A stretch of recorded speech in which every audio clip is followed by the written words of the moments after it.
Hello, dear friends. My name is Vasyl Pekhno. I'm a Ukrainian journalist, and I invite all of you to watch this latest update on Ukrainian battle map situation as of October the 21st. So, watch this video, share it, subscribe, and leave your comment below. Today, I'll be talking about not so positive things, but as they are. So, take a seat and listen to next around 20 minutes. Let's begin. I'll start with the Kupiansk direction because we had a rather dichotomous statement made here following yesterday's events. First of all, this statement came from the president, who says that recently the situation in the Kupiansk direction has improved. And at the same time, on the deep state map, shaded areas appear showing Russian advances on the western outskirts of the city and in the central part of the city. And, I'll even say something quite extraordinary. A strange, seemingly contradictory thing, but both of them are actually right. What is this reasoning based on? I'll explain now, and overall, I want to say that right now, along the front, we are actually experiencing some fantastic realities. On the one hand, it seems that everything is extremely dramatic and delicate, and today I'll be talking about this delicacy. But on the other hand, there is a sense that the situation is approaching stabilization. I can't quite describe it, but when I talk to dozens of soldiers, I hear from them that the exhaustion of the Russian army is definitely no less than ours. Yes, they have mobilization. Yes, they have reinforcements. Yes, they have certain dangerous trends, which I will also talk about today. But the overall exhaustion of the Russian army is definitely no less than ours, and in some cases it is much, much greater. And there is hope that this disposable, cheap Russian infantry can be stopped at some point. And even the critical situations we are observing in Kupiansk still allow us to talk about the possibility of defending the city. What is the validity of the statements by Deep State that the Russians have advanced in Kupiansk and the president's words that the situation here is improving? Let's start with Deep State. At least let's start with Deep State here. The overall situation. The Russians have broken through to Kupiansk. That's a fact. Personally, I did not share the rhetoric voiced in particular by official speakers who said that it wasn't so bad, that the Russians supposedly weren't in the center, that they had only broken through to the northern and northwestern outskirts of the city. No, it is frightening. It is bad. This is a terrible situation. The very fact that the Russians are present in the settlement of Kupiansk, because in conditions where we don't have enough infantry and their infantry outnumbers ours, in conditions where our infantrymen cannot clear the area on foot. Kupiansk from those remnants of Russian occupiers who are still there when this is being done by drones, and especially when the Russian occupiers have mixed in with the civilian population because they change into civilian clothes while the civilian population has not been evacuated from there. So under all these circumstances, it's terrifying, it's bad. It means that our drones won't be able to detect these occupiers, and one way or another, they'll survive there, somewhere in the basements, among the ruins, in the houses. They'll find means to survive, some preserves, jars, bottles, and other things that will allow them to get by in Kupiansk. So it's bad, the very fact that they've made it into the city. On the other hand, the president is right. Why? Because the situation is no longer what it was when the Russians, practically in droves, were coming out of the forests northwest of Kupiansk and entering the city. Things have changed since then. There are no longer crowds of Russians breaking into the city. Another problematic issue is that they managed to break through and have accumulated in sufficient numbers in the city, which now allows them to spread out and expand there. And this is exactly what Deep State is writing about. Because the situation remains tense as the groups that have infiltrated the city over the past few months, over the last 4 weeks, have managed to amass a fairly significant number of infantry, which is now trying to advance toward the southern outskirts of Kupiansk. Fortunately, at the moment, there are very capable and powerful strike UAV units operating here. These are the so-called kill zone formations. It's difficult to do this within the city limits, but it is being done. This is being done on the approaches to the city. It is being done by cutting off their supply routes and by disrupting their movements across the Oskil River. All of this is being done. Stabilization actions are being carried out wherever infantry can be used, and special forces sometimes publish videos of clearing operations in the city center. But the general trend is that they are advancing here. How long can they stay here? Survive, how long our drone operators will be able to control the situation with their limited spread here, meaning the increase in the number of reinforcements, and the reduction of the Russian troops' ability to bring in reinforcements. This is a rhetorical question, but the president is also right because the supply routes for Russian troops have generally been cut off. And Deep State is right too, because within the city itself, the Russians are surviving.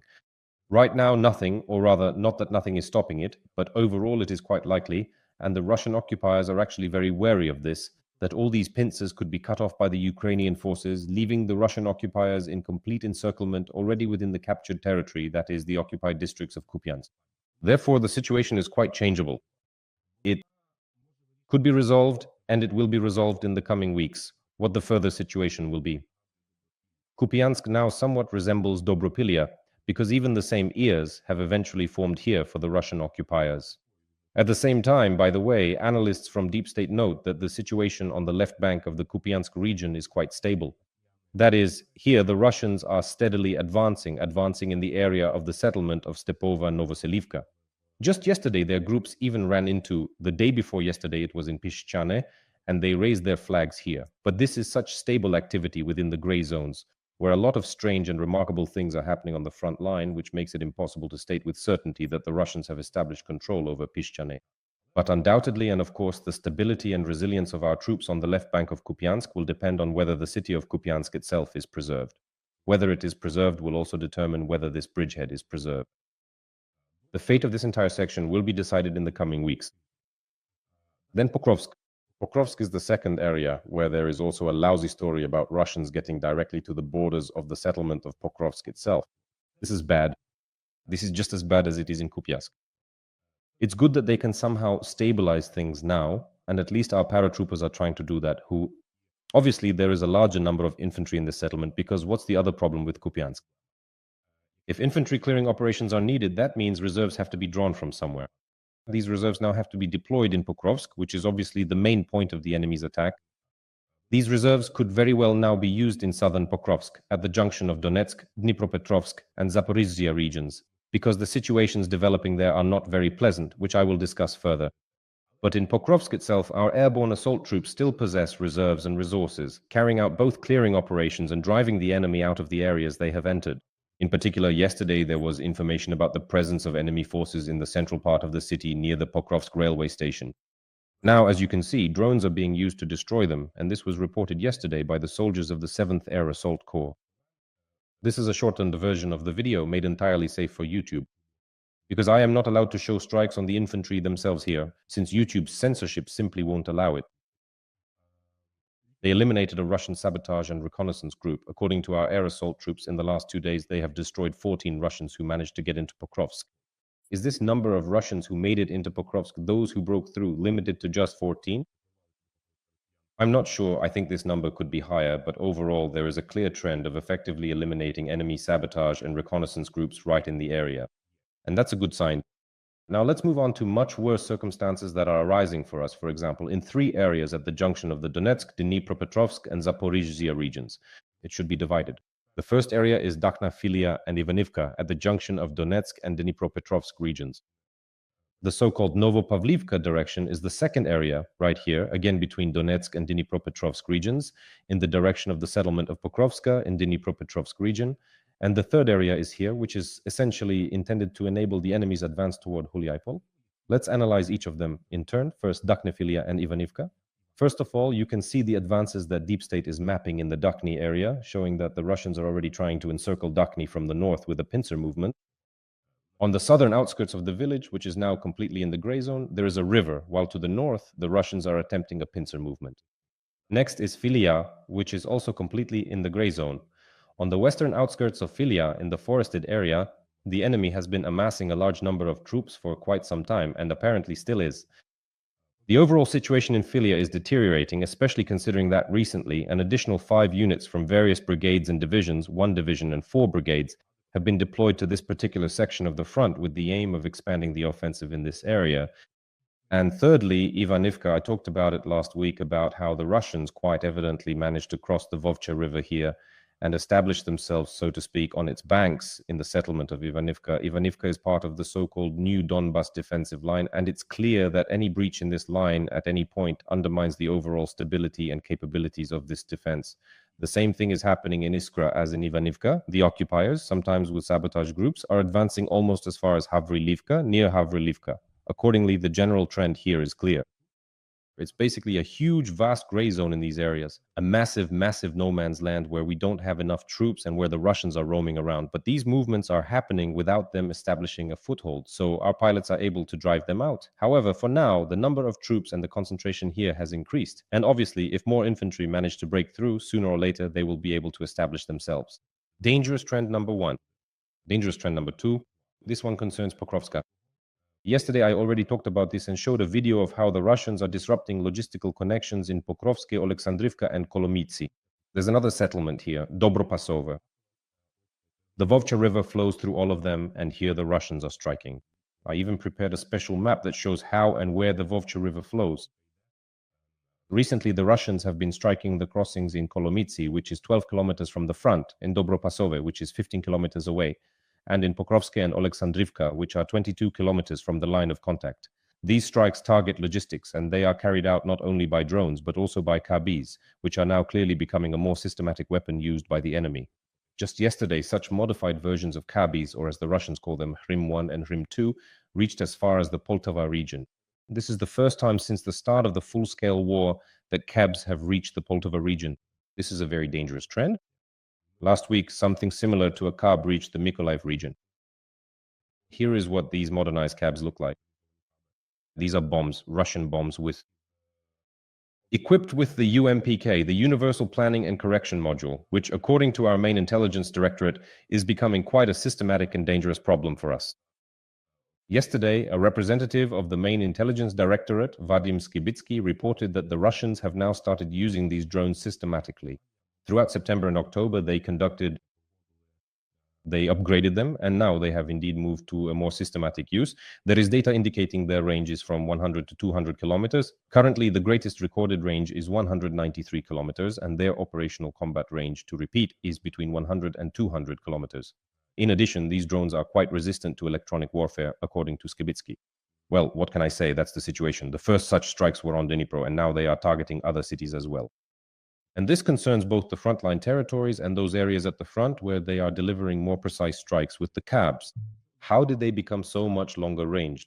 It's because they attached a Chinese jet engine to this Universal Planning and Correction Module. And now the cabs can fly up to 200 kilometers. That's how it is. And for us, this came as a surprise. So, with all due respect to the leadership, even when they state that, well, this is just how it is, the fact is being stated, but the question arises, what did we do proactively to prevent this from happening? Maybe there was nothing we could have done, but overall it does raise certain questions because the Russians are moving towards systematic use of such weapons, and now the number and frequency of KBs has sharply increased, and it will obviously continue to grow in the frontline areas, especially these reactive KBs, which, as we can see, are creating simply fantastic logistical problems. The third area is further south. Pokrovsk concerns the Zaporizhzhia region. And quite clearly and very consciously, I truly think that very, very soon the next significant field of intense and active combat operations will undoubtedly be Hulyaipole.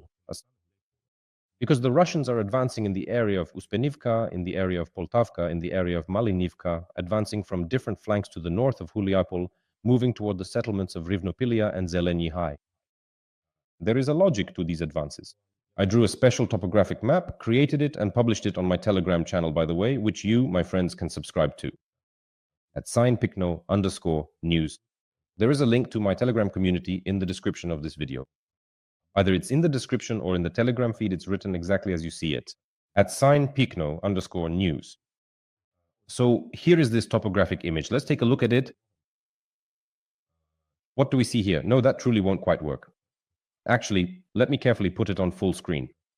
The precise directions of the Russian forces' movement are clearly visible, specifically towards Rivnopilia, which is situated at an elevation of 145 meters above the current sea level, and also towards Zeleny High, which is located at a slightly higher elevation of 150 meters above the current sea level. It's important to note that Hulyaipole is geographically located in a significant lowland area, almost 50 meters considerably lower than the elevated areas the Russian forces are now actively heading towards, so to speak. Of course, it won't be easy for them to reach either Rivnopilia or Zeleny High, but unfortunately, as practice shows, the trends of the enemy's advance in this direction, which can already be called the Hulyaipole direction, create certain threats and dangerous, troubling, and unpleasant expectations. Every voice matters. Join our community, support independent journalism, and help us bring you the truth from Ukraine. Become a member of Ukraine today. Join us now. The general direction of their efforts is clear: to create a northern claw to encircle Hulyaipole and cause it logistical problems. Besides this, the worst part is that the reports coming from the units in that direction are not encouraging at all.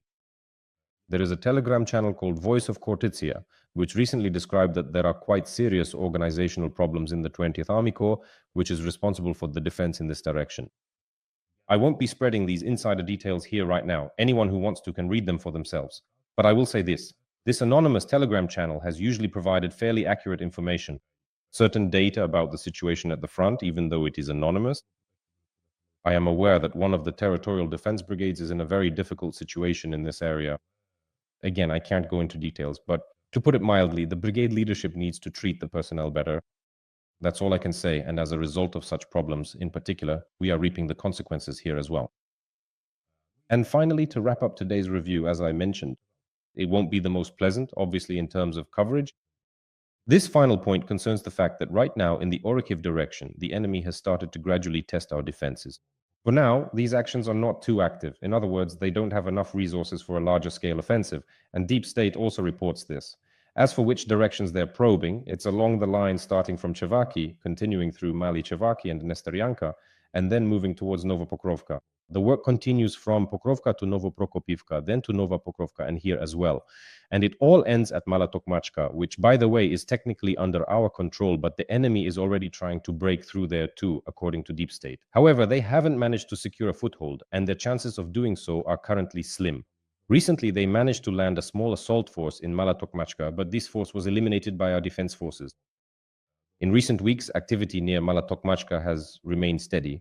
However, once again, these attacks so far can only indicate, at most, probing of our defenses without the use of sufficient resources for a large-scale offensive, because the Russians do not have that capability at the moment. But as you understand, and as I mentioned at the beginning, the overall trend is that the Russians seem to be looking for a weak spot, hoping it will break there, and there are potentially many such weak spots. On the other hand, their advances certainly do not match the ambitions of the Russian occupying army. So this is a kind of 50-50 dichotomous overview, which shows the complexity of the current frontline circumstances, the frontline situation. On the other hand, there is a certain resilience primarily demonstrated by our defense forces, and they deserve immense respect, gratitude, and support for that. And I simply ask you, in these difficult moments, when we are shaken by the idea of stopping the war, when politicians are stirring things up, when Trump is saying something or other, just support our defense forces. Without any unnecessary words, on that note, I'll end. Thank you for your attention, friends. Take care of yourselves. All the best. Until we meet again.